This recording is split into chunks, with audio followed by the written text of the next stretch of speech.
Tananã. Pronto, já está gravando. Pode começar, Letícia. E desde já, muito obrigada por estar dando aula. Poxa, eu que agradeço a oportunidade. Mas, então vamos lá, gente. Todo mundo bem-vindo à aula aberta semanal da Liga de Neuro, da UFAC.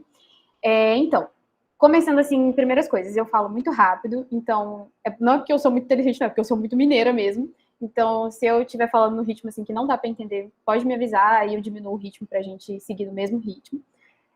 Outra coisa, se alguém tiver alguma dúvida ou mandar no chat alguma coisa assim, eu não tô vendo. Então, se eu não parar para responder, pode avisar também que eu paro.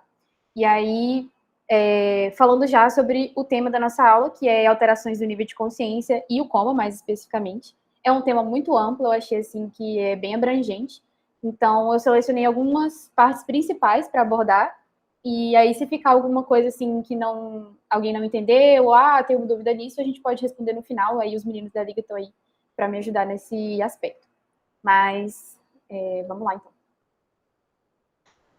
Na aula de hoje, a gente vai abordar como é que funciona a fisiopatologia da consciência, a fisiologia da consciência e como é que é a patologia, a fisiopatologia da alteração do nível de consciência. Os estados mais comuns que a gente tem, os níveis. Eu acabei de perceber que eu repeti aqui, mas enfim, ignore. A gente vai também falar sobre a avaliação geral e neurológica do paciente com rebaixamento do nível de consciência, comatoso, o manejo também, de forma geral, abordagem inicial, e vamos falar um pouquinho sobre coma e morte cefálica, que eu achei que ia dar um toque a mais na aula, falar sobre morte cefálica. E aí, então, a gente tem que começar falando sobre o que é consciência. Então, consciência pode ser definido como a conscientização de você mesmo e do ambiente que tá ao seu redor. E isso você vai precisar de estar lúcido, então você vai ter que estar alerta, vigil ali naquele momento, e vai ter que ter um conteúdo cognitivo organizado, então os pensamentos e percepções. Aqui a gente já consegue tirar duas conclusões. Quando a gente vai falar de nível de consciência, geralmente a gente fala sobre estado de lucidez e vigília. Quando a gente tem alteração do conteúdo cognitivo, o pensamento, as percepções sobre o ambiente, essas coisas, a gente está falando mais de estado confusional e delírio. Então, não é a parte que a gente vai abordar na aula. A gente vai abordar mesmo o rebaixamento e o coma, que no caso é a ausência, né? Assim, é o pior nível.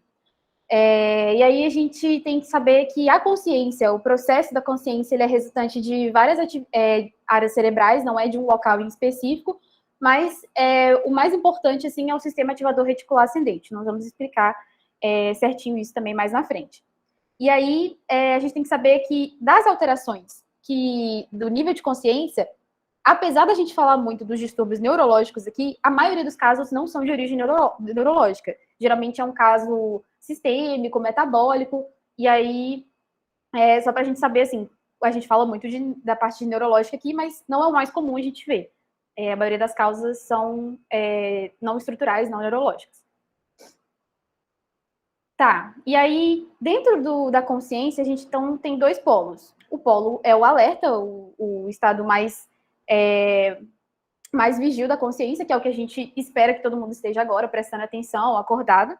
E tem o outro polo, que é o coma. No caso, o paciente vai estar imóvel, ele não vai ter comunicação, não vai responder a nenhum estímulo externo que a gente fizer. E entre esses dois polos, a gente tem vários outros níveis. E aí a gente pode... Tem algumas nomenclaturas que eram usadas antigamente, que é a obnubilação, a sonolência, a confusão mental e o delírio, como a gente falou, mais de conteúdo do pensamento, não de nível de consciência em si. Tem o estupor ou topor e o coma de fato. E aí, assim, por que a gente não usa mais tanto isso hoje na prática? Porque é muito relativo. Varia de examinador para examinador, então não ficava uma coisa muito certinha. Então, a gente, na prática, assim, preferiu abolir essa nomenclatura. A gente tem outras formas de falar como que está o nível de consciência do paciente. É mais vantajoso você falar assim, o paciente não responde a tal estímulo e descrever o estímulo que você fez e qual foi a resposta dele, se ele teve ou não, do que falar se ele está obnubilado ou sonolento. Então, a gente praticamente não vai falar sobre essas nomenclaturas aqui. Ainda na parte das nomenclaturas, falando dos estados. A gente tem estados agudos de alteração do nível de consciência, como o topor e o coma. São coisas que geralmente são de causas ali na hora. E quando isso se estende por um prazo maior, a gente tem os estados crônicos, digamos assim, da alteração do nível de consciência. E aí a gente pode citar o estado vegetativo persistente, ou também chamado de estado de resposta a estímulo, sem resposta a estímulo, que é comparado a um coma vigil, e o estado minimamente consciente, que a gente vai colocar a sigla como EMC. Sem ser agudo e sem ser crônico, a gente pode ter também uma perda temporária da consciência. E aí a gente pode exemplificar aqui os quadros de síncope e os quadros de Kleser. Pode falar. Como a gente consegue diferenciar, por exemplo, um coma, que é um estado agudo, de um estado vegetativo, que é um estado crônico? A gente vai falar disso também. Só esperar um pouquinho ali nos próximos slides, vai estar isso aqui bem mais elucidado. Mas aí, voltando aqui na parte de perda temporária. Aí a gente tem a síncope, que é um quadro bem temporário mesmo, dura ali de segundos a minutos, e geralmente vai ser por má perfusão cerebral. Então, o cérebro vai estar em funcionamento normal, e por uma má perfusão, uma falta de oxigênio, o paciente desmaia, né? Tem o episódio de 5. As crises epiléticas, elas também são temporárias, duram poucos minutos, e vai ser por um má funcionamento elétrico do cérebro. E aí a aula de convulsão já é um outro tema muito mais que a gente precisa aprofundar, né? Então, a gente vai parar por aqui, na parte de síncope e crise epilética. Tem algumas outras coisas também que vocês podem ouvir falar, que é a síndrome do encarceramento, que tem mais a ver com tetraplegia e parada da função da fala, e aí a gente pode confundir isso com uma alteração do nível de consciência, mas é uma coisa muito mais motora do que consciência, o paciente vai estar consciente. E a catatonia, que é uma coisa mais psiquiátrica, mais psicológica, o paciente vai ter algum distúrbio nesse sentido, em que ele não vai conseguir ter função motora, não vai ter resposta. Mas no caso da catatonia, estruturalmente o cérebro dele está tudo normal, tudo funciona normal. É por um distúrbio psiquiátrico ou psicológico mesmo que o paciente vai estar paralisado. Ah, tá, agora que eu vi aqui a mensagem, já mandando as dúvidas no final. Mas enfim, aí é isso. Deixa eu ver o que mais. Falando um pouquinho aí da diferença, então, do estado minimamente consciente e do vegetativo persistente, e depois a gente vai falar mais do coma também. Primeiro, a gente precisa entender que nos dois estados são diferentes, mas nos dois a gente vai ter ausência de resposta a estímulo. O indivíduo pode estar de olhos abertos, não necessariamente ele tem que estar com o olho fechado para estar com minimamente consciente ou vegetativo. E o comportamento dele é mais reflexivo, não é um negócio que ele controla, é mais reflexivo mesmo. E ele tem uma incapacidade de obedecer comandos verbais. Então, você fala com ele, mexe a perna, ou fecha os olhos, ou abre os olhos, e ele não vai conseguir entender e responder esses comandos. E aí, o que diferencia cada um? O estado minimamente consciente, ele é um estado menos grave. Ele é mais, como é que eu digo assim, mais flutuante. Então, ele vai obedecer a comandos simples, às vezes de modo inconsciente, não é que ele está entendendo tudo que você fala, mas às vezes se você der uma ordem simples, ele consegue fazer. E de modo intermitente, ou seja, às vezes sim, às vezes não, ele vai ter algum sinal de conscientização própria ou do ambiente que está ao redor dele. E aí ele pode acompanhar também os objetos com os olhos, ele tem respostas emocionais também, mas ainda assim é uma alteração do nível de consciência muito importante. O estado vegetativo persistente, ele já é um pouco mais grave. Então, o paciente vai ter o ciclo de sono e vigília normal, ele tem função cardiorrespiratória normal e tem algumas respostas reflexivas, só que o paciente não vai ter nenhuma evidência de conscientização interna ou externa por pelo menos durante um mês. E aí ele pode até bocejar, tossir, deglutir, fazer alguns movimentos com a cabeça, mas ele não tem evidência de que ele está conscientizando aquilo, processando aquilo de fato. Ele pode também evoluir com as posturas patológicas que a gente vai mostrar mais na frente. E aí é importante citar que no caso do coma, como o paciente vai estar imóvel, não vai se comunicar e não vai responder nenhum estímulo externo, ele pode parecer muito com o estado vegetativo persistente.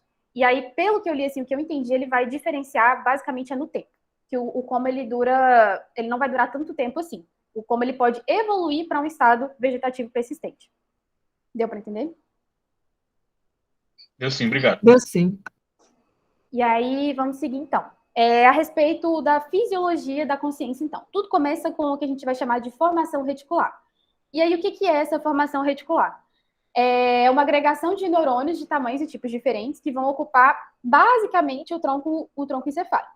Então, é meio que um emaranhado de neurônios, digamos assim. E como ele vai ter essa composição de neurônios muito diferentes, ele não vai ser classificado nem em substância branca, nem em substância cinzenta. Ele vai ser meio que um intermediário. E aí, qual a localização? A gente falou que ele está na parte central do tronco encefálico. Mas ele pode não, ele se estende até níveis de encéfalo e níveis mais altos da medula. E é importante falar que, apesar dele estar localizado, principalmente no tronco cefálico, ter extensões ali no diencéfalo e níveis da medula, ele vai receber impulso nos dois sentidos. Então, ele recebe e transmite impulsos para o cérebro, para o cerebelo, e também recebe e emite impulsos para a medula. É uma comunicação ali nos dois sentidos. E aí, qual que é a composição, então, dessa formação reticular? Ela não é homogênea, como a gente falou, tem neurônios bem diferentes, mas a gente pode agrupar meio que alguns neurônios pela resposta ao neurotransmissor. Então, a gente tem grupos de neurônios que vão responder à noradrenalina, grupos de neurônios que vão responder à serotonina, outros que vão responder à dopamina. Esses aí são, assim, os mais importantes, mas tem alguns outros. E aí, continuando aqui. Como a gente viu, então, a formação reticular, que está localizada ali essencialmente no tronco encefálico, ela tem vários tipos de neurônio. Como ela tem vários tipos de neurônio, comunicação com várias partes do cérebro, a gente já pode meio que inferir que ela vai ter muitas funções também. Dentre as funções assim que a gente vai citar, a principal que a gente vai falar hoje é o controle da atividade elétrica cortical e também do ciclo vigília e sono.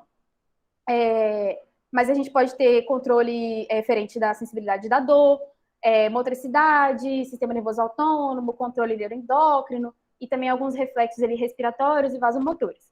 Mas a gente vai falar hoje, então, da atividade elétrica cortical. E aí, para falar disso, como é que a gente vai avaliar a atividade elétrica cortical? Basicamente pelo eletroencefalograma, né? Que também é uma aula à parte, é um exame que tem muitos nuances, assim, para entender como faz, mas basicamente ele vai captar as ondas elétricas que a gente tem no cérebro. E aí, essencialmente, o que a gente precisa saber? A gente tem traçados de sono e traçados de vigília. Então, o eletroencefalograma do sono, geralmente ele é sincronizado, ele tem ondas lentas e de grande amplitude. Já o traçado da vigília, ele é mais desincronizado e tem alta frequência e ondas de baixa amplitude. Então, é bem diferente o sono e a vigília. E aí, o que acontece? Alguns estudos, coisa de 1936, 1940, assim, fizeram muitos estudos, fazendo sessões ali na parte do bulbo, depois na medula, no mesencéfalo, e avaliando a experiência que um animal ia ter mediante essas sessões. E aí, o que eles concluíram? Que o ciclo de sono e vigília é basicamente comandado pelo tronco encefálico, como a gente viu lá na formação reticular. E aí eles fizeram um outro teste. Eles pegaram um animal, sedaram ele, botaram ele sob anestesia e ele dormiu. Então eles viram que estava tendo ondas de sono. Quando eles fizeram estímulo na formação reticular, eles viram que o animal acordou. Então, o que eles concluíram? Que quando você estimula a formação reticular, a gente tem um estímulo que vai do tronco encefálico ascendendo e estimulando o córtex cerebral. E aí, a gente teve esse nome. Sistema ativador, porque ele ativa o córtex cerebral, reticular, porque ele está na formação reticular, ascendente, porque ele vai do tronco para cima, para o córtex. Então, deu para entender mais ou menos o nome, né? Aí a gente vai apelidar ele de SARA. E aí, o que rola aqui? O SARA, o sistema reticular, ele recebe informações aqui, ó, tanto da medula, quanto de pares cranianos e faz conexões aqui com o córtex. Então, é um negócio que está conectado no sistema nervoso inteiro. E aí, esse SARA, como a gente falou que aqui, ó, os grupos de neurônios mais importantes são noradrenalina, serotonina e dopamina, esses grupos de neurônios são divididos em núcleos. Tem os nomes dos núcleos da RAF, enfim, mas eu acho que o mais importante é você saber que o SARA tem fibras noradrenérgicas, fibras serotoninérgicas e fibras colinérgicas. Então, ele responde a muitos neurotransmissores. E aí, o que mais que a gente precisa falar desse SARA? Ele se divide em ramo dorsal e ventral, então qualquer lesão em um desses ramos aqui vai desencadear alteração do nível da consciência. E tem que saber também que ele não é a única estrutura que vai fazer esse controle de ciclo vigília e sono e da atividade elétrica. O sistema ativador ascendente, ele é composto tanto pelo SARA, que ele está na formação reticular, e ele também sofre influência ali do hipotálamo e prosencéfalo basal. Então, a junção dessas três estruturas aqui vão fazer o sistema ativador ascendente, que vão controlar a atividade elétrica cortical e também a vigília e o sono. Aqui é só uma foto ilustrando aqui os núcleos que eu falei para vocês. E cada núcleo desses tem um grupo de neurônios aqui dentro desse núcleo que responde basicamente a um neurotransmissor. Nesse aqui responde a acetilcolina, nesse aqui responde mais a dopamina, e é isso. Tá, aí a gente então vai falar assim, beleza, eu já entendi como é que eu controlo a minha atividade elétrica, já entendi de onde que sai o estímulo, de onde é que não sai, mas o que pode acontecer no meu corpo para alterar essa função? A gente primeiro tem que entender que a maioria das causas que alteram isso não são de origem neurológica, como eu falei, e aí a gente divide, então, em causas neurológicas, né, estruturais, e causas não neurológicas, basicamente metabólicas. Dentre as neurológicas, a gente pode citar lesão traumática cerebral, infecção, no caso aqui eu coloquei sistêmica, mas que atinja o sistema nervoso central, AVC, tanto isquêmico quanto hemorrágico, enfim, qualquer lesão. Aí, no caso, essa lesão, ela pode ser uma lesão bilateral, uma lesão especificamente no tronco encefálico. Quando essa lesão é nos hemisférios cerebrais, seja ele bilateral ou unilateral, ela tem que ser grande o suficiente para afetar as estruturas que controlam a atividade elétrica, para afetar o SARA e aqueles outros locais que a gente falou. Então, tem que ser uma lesão grandinha. Nas causas não neurológicas, a gente tem intoxicações, tanto por drogas quanto por drogas ilícitas e por medicamentos. A gente tem distúrbios metabólicos, tanto hiponatremia, hipercalemia, alterações glicêmicas, tanto a hipo quanto a hiperglicemia. E, enfim, e nisso aqui a gente entende que qualquer distúrbio sistêmico que vai afetar o metabolismo cerebral, tanto de glicose quanto de oxigênio, enfim. Dá para a gente ter uma ideia. E aí, na hora da gente investigar essas causas, tem esses mnemônicos aqui para ajudar. É o AEIOU e o TIPS. O A vale tanto para álcool quanto para acidose metabólica, o E para distúrbio eletrolítico, paciente que teve crise convulsiva, alguma encefalopatia, distúrbios endócrinos. Essas infecções aqui, como eu falei, lembrando que infecções assim, que você acha que é longe, uma infecção urinária, pode desencadear algum rebaixamento do nível de consciência, então ela pode afetar o sistema nervoso central, não só meningite, né? O O2 aqui, lembrar de hipoxemia e também overdose, no caso, as intoxicações medicamentosas ou por drogas, e distúrbios urêmicos também. No TIPS aqui, a gente tem traumas e tumores. O I, lembrar de insulina, tanto para hiperglicemia e hipoglicemia, não que a gente vai tratar, né, com insulina, mas lembrar dos distúrbios hipoglicêmicos. Causas psicogênicas, e o S de stroke, de AVC e de choque. Lembrar aqui os tipos de choque, tanto neurogênico, cardiogênico, tem todos aqueles tipos. E lembrar que a alteração do nível de consciência em si, ela já é um sinal de choque. Os sinais de choque a gente pode relembrar que é alteração da frequência cardíaca, alteração da pressão arterial, aumento do tempo de enchimento capilar e o rebaixamento do nível de consciência. Então, já é um sinal que o paciente está chocando. E aí, tá, então, beleza, eu peguei o paciente que está ou em coma ou com a consciência rebaixada, e aí eu preciso, então, avaliar esse paciente. Toda boa avaliação, ela vai começar com anamnese e história. Até porque existem estudos que mostram que a grande parte das causas de coma e rebaixamento do nível de consciência, a gente consegue detectar em anamnese e exame físico. Não precisa de um exame complementar para isso. Claro que a gente acaba pedindo para investigar melhor, para ver complicações, mas a maioria fica, assim, bem esclarecida na anamnese e exame físico. E aí você pode perguntar assim, mas se o paciente está rebaixado ou está em coma, como é que eu vou fazer a anamnese nele? Você pode perguntar para testemunhas do paciente, seja parente ou amigo que foi com ele. Às vezes, isso aqui é muito raro, né? Mas pode acontecer, às vezes, do paciente andar com um cartão na carteira, falando alguma patologia que ele tem. Tem gente que tatua, tem alergia a isso, alguma coisa assim. Esses testemunhos do paciente não só parte da família também, pode ser o próprio médico da emergência que trouxe ele no serviço do SAMU, alguma coisa assim, que vai te passar alguma informação que ele tem. O prontuário hospitalar antigo também é muito importante, porque quando a gente pega um paciente, por exemplo, na UTI, ou que já está internado, alguma coisa assim, aí o paciente rebaixa o nível de consciência e você pega o prontuário dele lá, você consegue ver as patologias antigas que ele tinha, as medicações que ele usou, já entrando aqui nas medicações de uso. Então, você consegue tirar muita coisa só do prontuário do paciente. Falamos das medicações que ele pode usar, tanto em casa ou usou no hospital. Histórico de uso de drogas ilícitas, ou lícitas também, lembrando que álcool também pode rebaixar o nível de consciência. E aí a gente precisa fazer algumas perguntas muito importantes. Qual o curso da doença? ele rebaixou a consciência assim do nada? Foi uma coisa que foi aos poucos, gradual? Ou foi flutuante? É um negócio que acontece, passa, que aí a gente pode pensar num ataque isquêmico transitório, alguma coisa assim. Se o paciente, não, esse paciente aqui, ele já veio de casa assim, ele tem um estado de catatonia em casa, entendeu? Então, você já consegue já excluir muitas causas só sabendo o curso da doença. E aí, você perguntar e perceber também no paciente alguns sintomas focais. O que é sinal focal, né?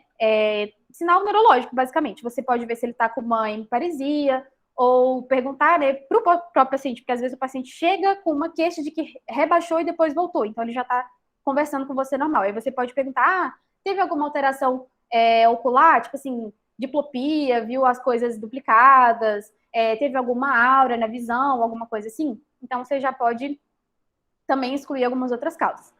No caso do paciente comatoso, como é que eu vou saber se ele está com hemiparesia ou não? Você pode reparar algumas coisas. Por exemplo, quando você faz um estímulo doloroso e o paciente mexe, será que ele mexe mais de um lado, mexe mais do outro? Será que o paciente, quando você levanta os dois braços, assim, um lado cai mais rápido, alguma coisa assim? Então, você já consegue inferir ali que ele está com uma hemiparesia. Já consegue saber qual lado está afetado e qual não está. É muito importante também a gente saber a história patológica pregressa, histórico de doença neurológica, metabólica, diabetes, alguma coisa assim, e psiquiátrica. A psiquiátrica a gente dá uma atenção maior porque é um diagnóstico de exclusão. Então, nunca vai ser a primeira coisa que a gente vai pensar. É sempre a última coisa. A gente vai descartar todas as outras causas para depois pensar que aquela alteração é psiquiátrica. E aí, seguindo então. Beleza, fiz a minha anamnese, coletei todos os dados que eu precisava e agora eu vou para o exame físico geral do paciente. Tem aquele mnemônico MOVE, M-O-V-E, que é monitorar o paciente, fazer oxigenoterapia, fazer venóclise e depois solicitar exames, né? Então, a primeira coisa que a gente vai fazer é monitorar sinais vitais. E aí, eu coloquei aqui algumas coisinhas para ajudar. Por exemplo, quando você vai medir a temperatura, uma temperatura mais alta, uma febre, você já pode pensar em infecção. Lembrar que intoxicação por AS também dá febre. Quando a temperatura está baixa, você pode pensar, a primeira coisa, hipotermia. Lembrando que hipotermia, gente, parece bobo, mas não é. A hipotermia, ela, inclusive, pode simular caso de morte cerebral, o quadro de ME. E aí, então, a gente tem que ficar muito atento. Hipotireoidismo, sepse também pode dar hipotermia.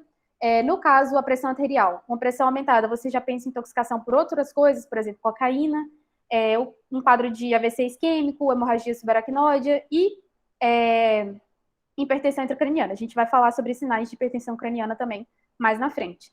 Se a pressão está baixa, você já pensa num choque com hipoperfusão, então já vai dando para excluir muita coisa. A frequência cardíaca, quando aumentada, a gente pensa em sepse, o paciente com anemia grave, uso de substâncias estimulantes, choque hipovolêmico também, e alguma lesão cerebral. Se a frequência estiver baixa, a gente já pensa em infarto, e falando de infarto, a gente já pensa que intoxicações por algumas drogas cardíacas, como beta-bloqueador, bloqueador de canal de cálcio, digital, tudo isso pode fazer com que o paciente tenha frequência baixa. Tá. Os sinais de choque a gente já relembrou, né? Alteração da PA, da frequência, do nível de consciência e também do tempo de enchimento capilar. De hipertensão intracraniana a gente vai falar mais na frente. Os tipos de choque, né, a gente não vai entrar hoje, mas lembrar que existem vários tipos de choque, não a gente pensa às vezes mais como assim, choque hipovolêmico, mas tem vários outros tipos, inclusive o choque neurogênico, que é um Deus nos acuda. Mas enfim, investigar também sinais de fraturas de base de crânio. A gente vai aprofundar bastante no exame físico geral, nos próximos slides. Geral não, né, no neurológico agora. E aí, já falando do neurológico. Para avaliação cognitiva do paciente, Glasgow. Não tem para onde correr, escala de como de Glasgow, tem que ter decorado, não pode ir para o hospital sem decorar isso aqui, porque é um negócio que a gente usa em todas as áreas da medicina. E aí, inclusive porque é fácil de comunicar para outros médicos, né, de fazer comunicar como é que o paciente está só pelo Glasgow. Avaliação somática, a gente já falou como é que avalia, né, no caso do paciente comatoso, né, observando essa movimentação, se é mais de um lado, mais de outro, se tem mais de um membro ou não. As posturas patológicas a gente vai ver. Avaliação dos pares de nervos cranianos, a gente já teve aula disso, inclusive, né? Aí, dando, assim, ressaltando a motricidade ocular, avaliação pupilar, o reflexo córneo-palpebral E a prova calórica a gente acaba que usa menos, é mais no protocolo de morte cefálica, mas tudo isso aqui eu vou falar mais explicadinho mais na frente. Investigar sinais meningos, né? O quadro clínico, febre e tudo mais, mas tem os sinais, acho que é sinal de Brudzinski e o outro que eu não me lembro o nome, mas a gente vai ver também. Isso aqui, ó, muito importante. Cuidado com a afasia no paciente. Às vezes eu pego um paciente que está com problema na fala, seja na articulação da fala ou no sentido das palavras, e aí eu posso confundir isso com um rebaixamento do nível de consciência. Então, como é que eu faço para diferenciar uma afasia de um rebaixamento? Geralmente, quando o paciente está afásico, independente do tipo de afasia, ele vai estar muito alerta. Então, ele vai estar super acordado, conversando com você e tendo algum distúrbio na fala. O paciente rebaixado, não. Você vai ver que ele vai estar mais sonolento, vai ter essa dificuldade. Então, já fica aí, claro que eu acho que não é via de regra, mas tudo na medicina, nada é sempre assim, mas é um sinal bom para a gente diferenciar quadros afásicos de quadros de rebaixamento ou alteração do nível de consciência. Aqui, a gente falou sobre os sinais de fratura de base de crânio, quando o paciente está com edema e equimose periorbital ao redor dos olhos, otorreia, né, quando sai líquor pelo canal auditivo, rinorreia, no caso, líquor pelo nariz. Tem que lembrar que, às vezes, o paciente não está saindo o líquor em si, o líquido, mas ele está tendo sangramento. E aí, nada impede daquele sangramento estar misturado com o líquido. Então, não dá para descartar se você vê só sangue. E aqui o outro sinal da equimose retroauricular. Aqui, os sinais de irritação meningia, como a gente estava falando. Você faz a flexão da perna aqui, o paciente refere dor. E quando você faz a flexão da cabeça aqui, o paciente não consegue deixar essa perna esticada, ele acaba dobrando e também referindo dor. Outra coisa que eu coloquei aqui que eu achei muito interessante. O paciente que tem queixa não, né? Você vê no exame que ele tem rigidez nucal e ele tem uma queixa de cefaleia súbita, você precisa pensar em hemorragia subaracnoide também. Isso aqui não é só, assim, quadro de meningite. Tem hemorragia subaracnoide que causa essas duas alterações aqui. E quando a gente fala de sinais de hipertensão intracraniana, a gente tem que falar da tríade de Cushing, que é bradipineia, bradicardia e hipertensão arterial. Então, quando o paciente tem essa tríade aqui, a gente tem que pensar que ele pode estar tendo um aumento da pressão intracraniana e intervir. Tá, falando de padrão respiratório no exame físico, né? No padrão respiratório, a gente tem o padrão de Chine-Strokes, que é um padrão classicamente assim de quadro neurológico. Ele vai ter episódios de hiperpneia alternados com episódios de apneia. É importante falar que esse padrão, geralmente, ele é dividido em dois. O de ciclo longo e o de ciclo curto. O de ciclo longo é mais ok, assim, digamos, não é tão grave. Porque ele vai ter a hiperpneia e a apneia. O de ciclo curto, ele vai ter a alteração entre esses dois mais brusco. Então, ele vai alterar de hiperpneia e apneia mais bruscamente. E isso é pior para o paciente, prejudica mais ainda a ventilação e oxigenação dele. Então, ele é mais preocupante. Lembrar que o paciente, quando ele tem muita hiperpneia aqui, ele pode fazer alcalose respiratória e geralmente é um sinal de doença cerebral bilateral ou encefalopatia metabólica. A gente também tem outros padrões de respiração, a gente não vai falar muito sobre eles, mas saber que existe, né? Casos de hiperventilação persistente, você vê que o paciente está o tempo todo hiperventilando. Você tem que pensar em, principalmente, acidose metabólica, porque aí, para compensar essa acidose, o corpo faz o sistema tampão e hiperventila. O paciente também pode estar com congestão pulmonar, encefalopatia hepática ou com alguma herniação aguda. Outra coisa super importante de falar, que aqui nessa tríade de Cushing a gente vê bradipneia, diminuição da frequência respiratória. Só que não é exatamente a bradipneia, é qualquer alteração no padrão respiratório. Inclusive, uma alteração muito comum do padrão que a gente tem na hipertensão intracraniana é o Chine-Strokes, só para ressaltar. Aqui é a escala de coma de Glasgow. Eu não vou entrar assim explicando cada um, mas a gente avalia a abertura ocular do paciente, a resposta verbal e a resposta motora, né? Você vê aqui que quanto menor a pontuação, pior ele tá. Então, se ele abrir os olhos espontaneamente, significa que ele tá melhor do que se ele não abrir nem estímulo verbal e nem estímulo doloroso. Então, ele pontua menor. Lembrar que o Glasgow, menor ou igual a 8 ou menor que 9, não pode esquecer intubação. Não é nem só porque o paciente às vezes está, mas ele não está em apneia, eu vou intubar. Você tem que lembrar que a intubação não é só para caso de apneia. A intubação ela também é protetora da via aérea, porque o paciente com Glasgow menor ou igual a 8, ele tem uma via aérea em risco, digamos assim. Ele pode broncoaspirar, né, por vomitar, alguma coisa assim. Então, uma queda da língua, alguma coisa. E aí a gente precisa proteger a via aérea dele e o melhor jeito é intubação. Aí, assim, não é muito utilizado na prática, mas a gente precisa saber da existência da escala FOR, que é meio que um Glasgow mais específico, assim. Ela é muito bom para avaliação de reflexos do tronco encefálico e é muito bom para paciente que está entubado ou com Glasgow muito baixo, porque como a escala de Glasgow a gente acaba que usa assim mais na emergência e tal, quando o paciente está muito, muito rebaixado, a gente não consegue saber se ele está muito grave ou menos grave, digamos assim. Aí a gente pode usar essa escala FOR. E aí ela avalia resposta ocular também, resposta motora, reflexos do tronco encefálico e a respiração do paciente. Quando é em inglês, geralmente, tipo assim, ocular, no caso lá é EYES, e aí é E4. Então, quando o paciente está em E4, você sabe que ele está com o quê? Com as pálpebras abertas, os olhos dele seguem o movimento do seu dedo e ele obedece se você falar para ele piscar. Então, você já tem aí uma noção de como é que está o funcionamento ocular do paciente. E aí você vai classificando, né? E4, R4 ou R3 e vai especificando como que está cada parte do exame do paciente. Ela é bem útil, mas infelizmente é menos usada. Porque eu acho que é muita coisa para decorar, né? Então o pessoal acaba que usa menos. E aí, ainda no exame físico, a gente tem que falar sobre desvio do olhar. O que é o desvio do olhar? Quando a gente tem um olhar conjugado, significa que o paciente está olhando com os dois olhos na mesma direção.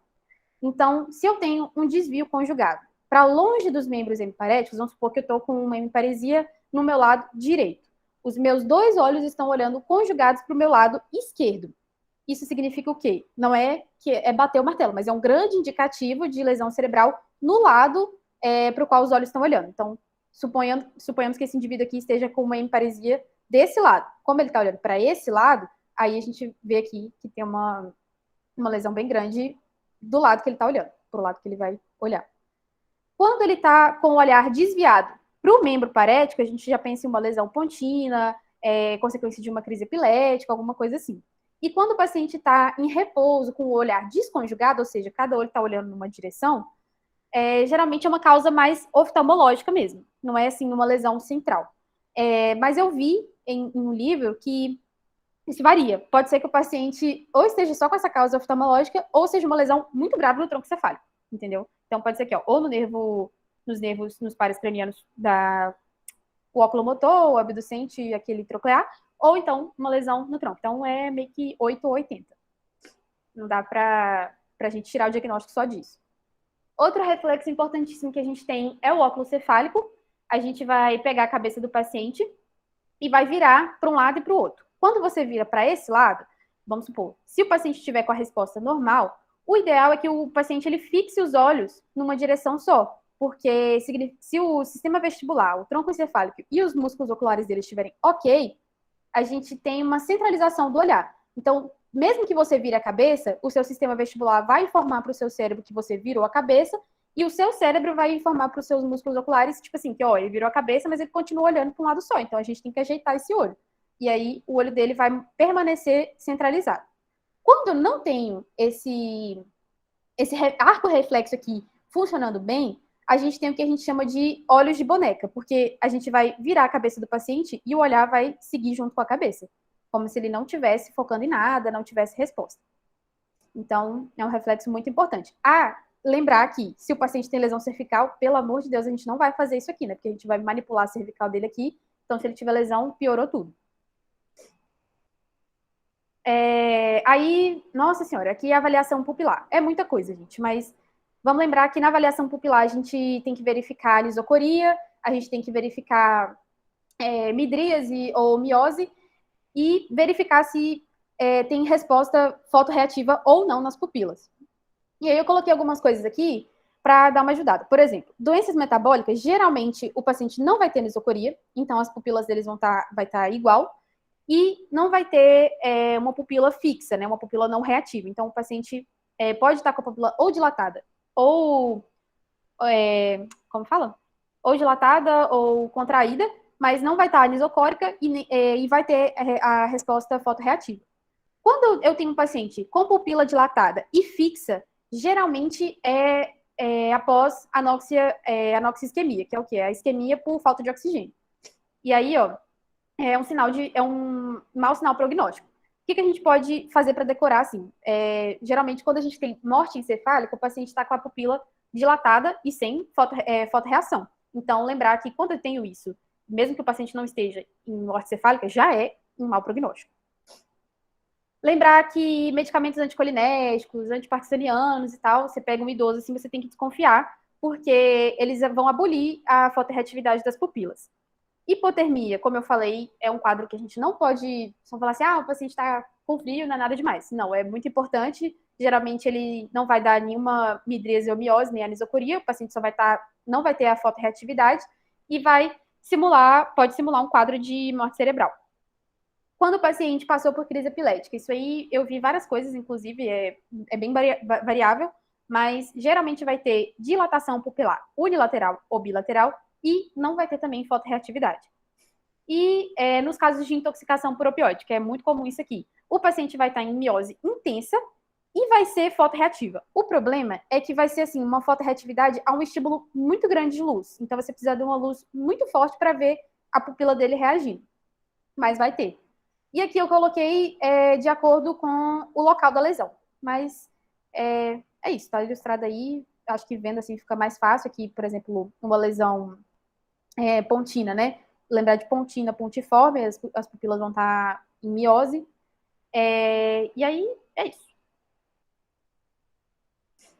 A respeito das posturas patológicas que o paciente pode ter, né? Eu vi que essa nomenclatura aqui já nem é mais tão certa, mas a gente nunca abandona. É a decorticação e descerebração.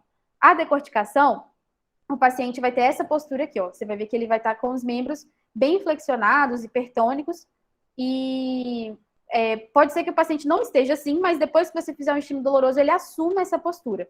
E aí você pensa em lesões mais no córtex cerebral. Quando o paciente está com descerebração, é uma lesão mais no tronco encefálico. E aí ele vai estar com essa extensão, mas não é uma extensão flácida, é uma extensão hipertônica. Ele vai estar meio que todo travado lá. E aí lembrar que a decorticação, né, por ser uma lesão mais no córtex, ela tem melhor prognóstico. Inclusive, se vocês olharem aqui, ó, na escala de coma de Glasgow, a flexão anormal, ela pontua mais. Ou seja, o paciente está meio que mais próximo da normalidade, digamos assim, entre aspas.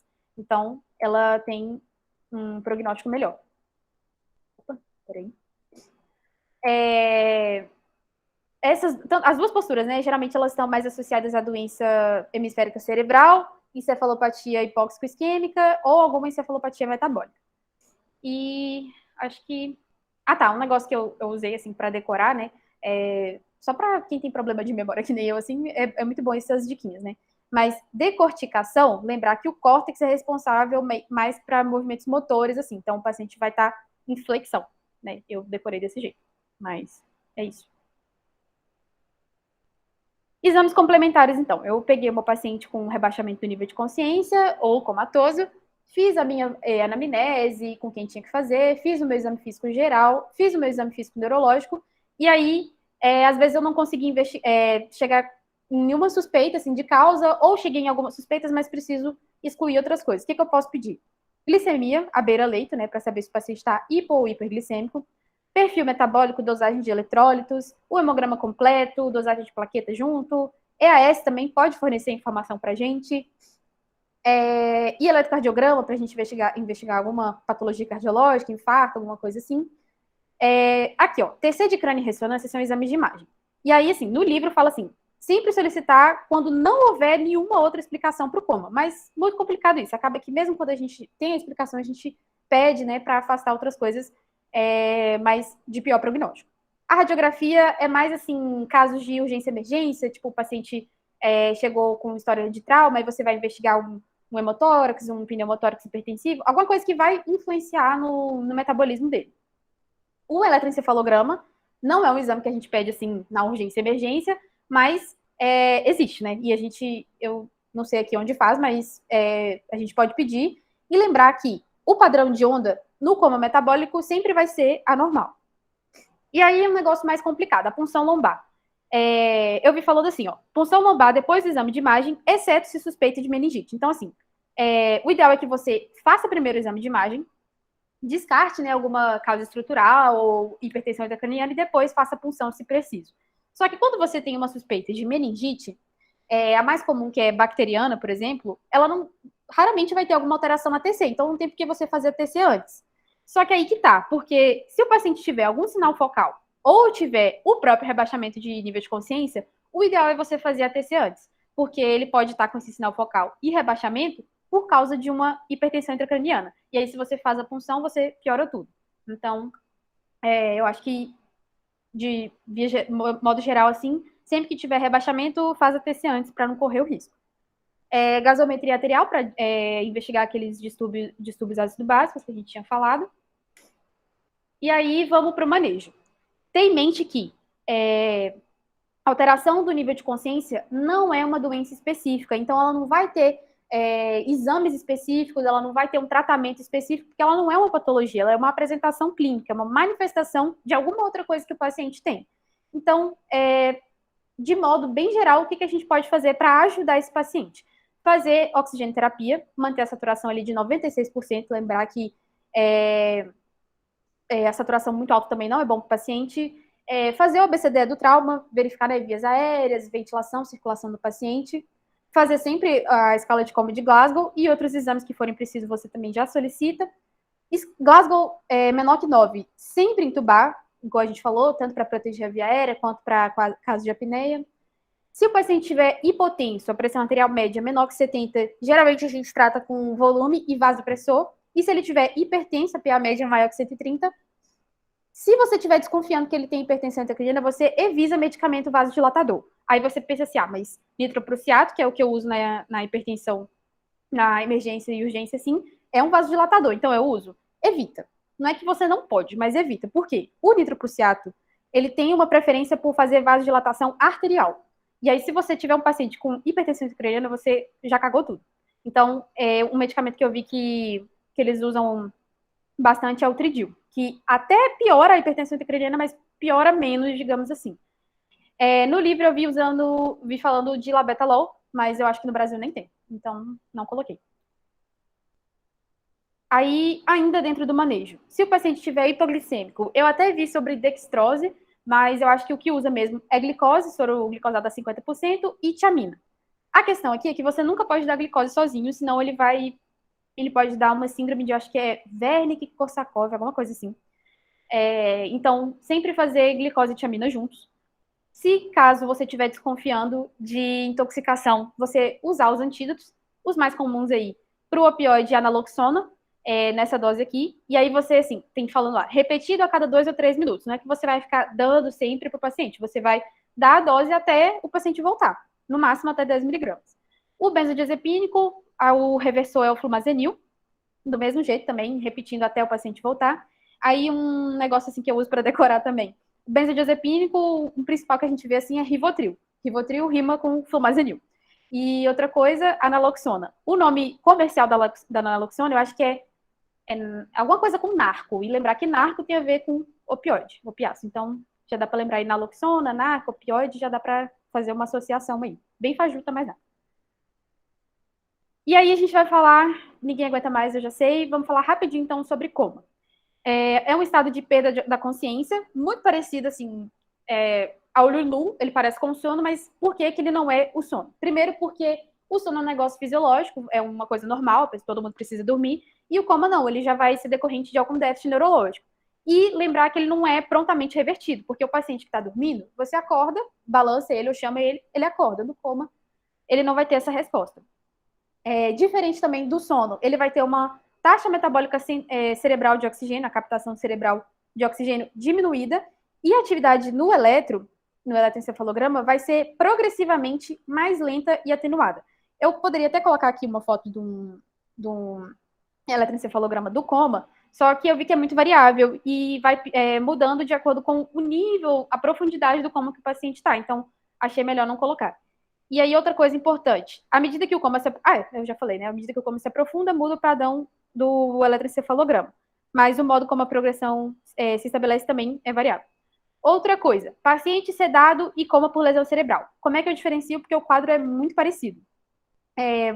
Isso aqui é muito importante porque o paciente na UTI ou o paciente que vai precisar ser entubado, alguma coisa assim, geralmente ele leva a sedação. E aí, como é que eu vou fazer todos esses exames no paciente sedado? Você não faz. Você vai esperar a sedação daquele paciente passar para você conseguir avaliar ele direitinho. E aí, inclusive, é por isso que quando a gente vai fazer sedação em UTI ou salas assim, a gente dá preferência por infusão contínua de drogas de ação curta. Por exemplo, o Propofol, Midazolam, porque como ele tem ação curta, quando você tirar, ele acaba o efeito. E aí você deixa em infusão contínua, que você vai manter o paciente sedado pelo tempo que você quiser, e quando precisar tirar, aí você tira e o paciente vai volta ao normal, né? Claro que tem um tempo, cada droga em específico, cada sedativa, ele tem um tempo para ser eliminado totalmente no organismo. Alguns são 24 horas, outros têm mais tempo, mas isso aí é variável. E aí, lembrar disso, então. Outra coisa, quando o coma é de origem neurológica, né? Lembrando que a gente falou das alterações não neurológicas que causam rebaixamento do nível de consciência. Quando ele é neurológico, ele pode resultar de uma lesão bilateral ou unilateral. Como eu falei, ela tem que ser grande para comprometer tanto o SARA. E aqui no caso, ó, você vê que quando é uma lesão unilateral, ela tem que prejudicar a função do hemisfério contralateral. É muito comum também as herniações. Aí a gente tem vários tipos de herniações. Eu coloquei aqui alguns exemplos para vocês. Dependendo da área que tem o deslocamento das estruturas. E lembrar que esse deslocamento lateral aqui é muito mais comum do que a herniação. O paciente também pode ter efeito de massa nos exames, né? Que é esse desvio aqui da linha média para o hemisfério contralateral. Pode ter apagamento do sulcus, que também é um sinal de hipertensão intracraniana. Apagamento das cisternas, nessa imagem que não dá para ver.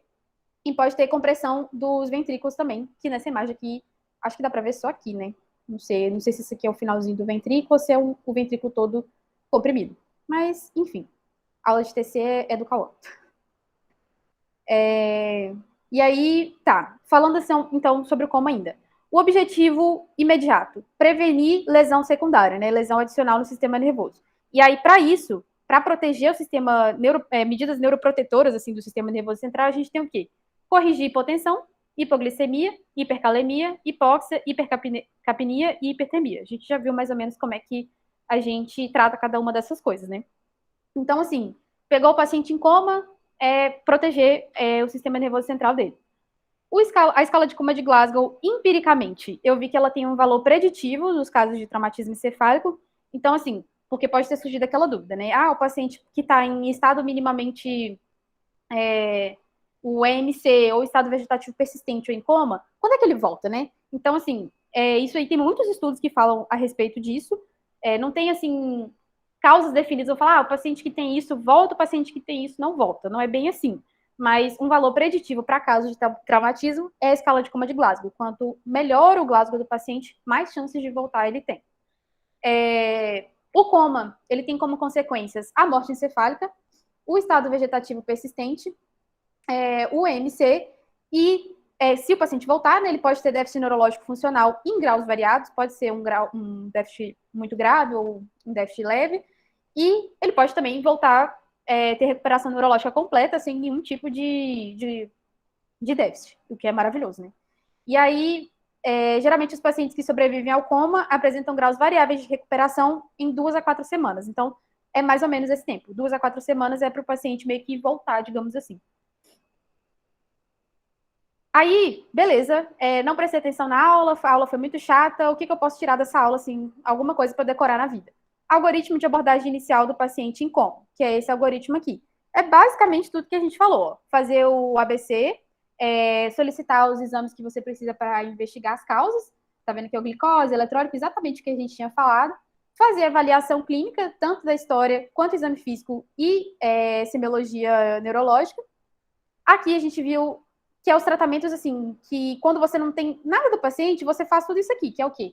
Fazer hiperventilação, usar manitol para reduzir a pressão intracraniana, né, tá vendo? Manitol se evidência clínica de HIC.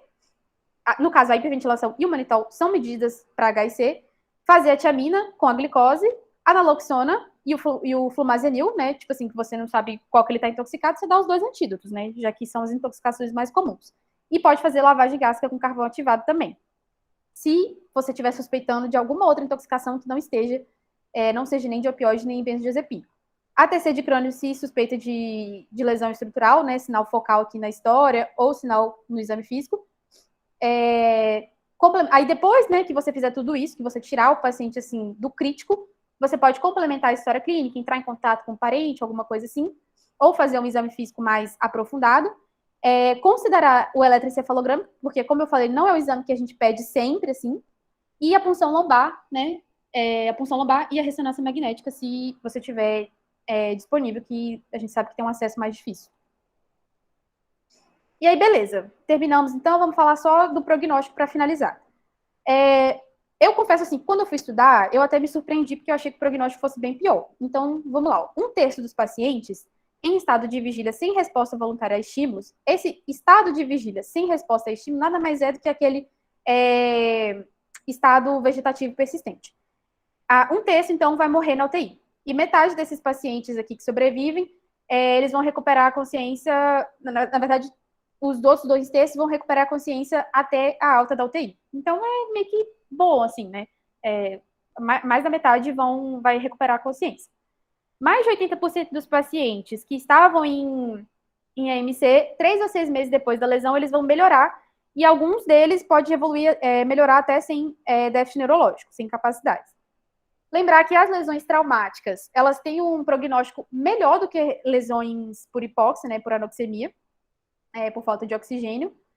E aí, falando assim sobre estudos, né, a maior parte das pesquisas está voltadas para a identificação de valores de fatores preditivos de recuperação. Foi o que eu falei com vocês, a gente não tem, assim, coisas que, não, se o paciente for jovem, ele volta, se ele for idoso, ele não volta. Não é nada, assim, muito certo, mas a gente tem muito estudo a respeito disso. Então, a gente pode falar aí do Glasgow, o paciente com lesão traumática, ele evolui melhor, paciente jovem evolui melhor. E aí, eu vi que, em alguns casos, eles viram alguns estudos, assim, com amantadina, que é um medicamento, que é usado até para Parkinson. Quando ele é usado, acelera a recuperação funcional do paciente, mas nada muito estabelecido também. E eles têm feito muitos estudos com Zolpidem, aquele remédio para dormir, e com estimulação talâmica. Mas aí é só estudo, nada que a gente possa falar com certeza. O que eu falei a respeito da morte encefálica, né? Como é que eu vou saber se o paciente está em coma ou se ele está em morte encefálica? A morte encefálica, então, ela é definida como destruição permanente do telencéfalo e do tronco encefálico. Então, você vê que tanto estruturas altas e subcorticais do paciente não vão estar funcionando e não voltam. A única atividade espontânea que o paciente vai ter é cardiovascular, nem a respiratória ele vai ter, geralmente ele vai estar entubado. E os únicos reflexos que o paciente vai ter vão ser os que saem da medula espinhal. Nenhum reflexo do tronco e nenhum reflexo do telencéfalo vai se manifestar. Nos adultos, a morte cerebral raramente dura mais de alguns dias. Então, assim, o paciente não fica muito tempo com ME. Geralmente ele vai, mesmo quando você faz a ventilação certinha, entuba direitinho, ele vai entrar em colapso circulatório e vai morrer, né? Entrar na morte clínica mesmo. Aqui eu botei foto, assim, só para vocês verem, porque é um assunto muito extenso, do protocolo de morte encefálica. Tiveram muitas mudanças de um tempo para cá, mas, enfim, nele você vai avaliar muitas coisas. Você tem os testes dos reflexos do tronco, a prova calórica, o reflexo óculo-cefálico, que a gente viu, e tem mais alguns outros também. A gente tem o teste de apneia, e aqui, no caso, todo o protocolo de morte encefálica, ele tem que ser o paciente tem que dar positivo para todos esses testes e tem que ter um exame complementar, seja qual for, no caso, o que a gente mais usa é o eletroencefalograma, que ateste a morte encefálica. E aí, uma coisa que mudou, que eu achei importante falar, por exemplo, se eu fiz todos esses exames, todos esses reflexos e o paciente não respondeu a nada, aí eu fiz o eletroencefalograma e ele deu alguma onda lá. Eu posso descartar tudo que eu fiz?